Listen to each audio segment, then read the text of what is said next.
Nous sommes en pleine mise en bouteille de ce Cabernet Sauvignon après qu'il ait passé 2 ans en fût. Notre vignoble a commencé à produire du vin en 2003. Cette année, cela va être notre 16e vendange. Nous travaillons très dur. Erez et sa femme Vered sont vignerons. Un vin made in Israël, comme ils aiment le dire. Mais une appellation qui pose problème au Canada, un des pays où ils exportent leurs bouteilles de vin.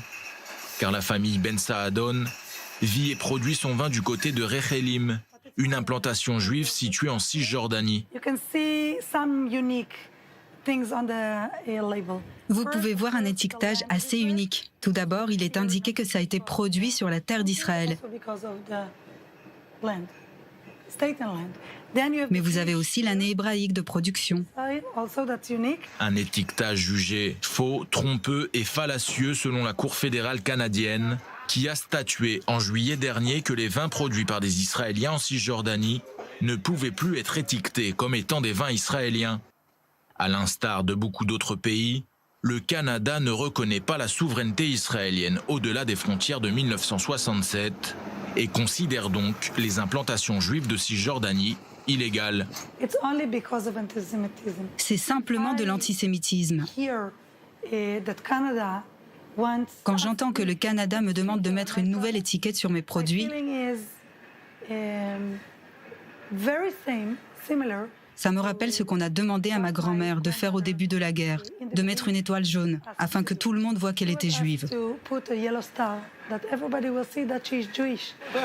Ce n'est pas une sensation agréable car on essaye en fait de te dire que tu ne fais pas partie d'Israël, ce qui est une erreur. Non seulement nous faisons partie d'Israël, mais nous sommes même le cœur d'Israël. C'est ici, dans ce vignoble situé dans la région biblique de Saint-Marie, en pleine Cisjordanie, que les raisins du domaine viticole de Toura sont cultivés. Un domaine qui produit chaque année quelques 100 000 bouteilles de vin, dont 40% d'entre elles sont destinées à l'exportation.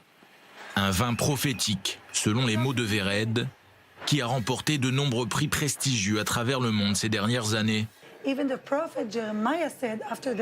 le prophète Jérémie l'a dit après l'exil, que nous reviendrons ici sur notre terre et que nous planterons du raisin pour en faire du vin. Et tout ce que nous avons ici, c'est la réponse et la réalisation de cette prophétie. Vered et Erez reçoivent régulièrement la visite de groupes touristiques venus du monde entier. L'occasion pour les vignerons israéliens de leur faire goûter leur vin, mais aussi de leur transmettre un certain message. Je pense qu'il y a un sérieux problème, puisqu'ici, il y a des Palestiniens qui vivent et des Juifs. Tout le monde veut vivre ici, ce que je peux comprendre, mais quand je lis la Bible, je peux me rendre compte que c'est la terre d'Israël.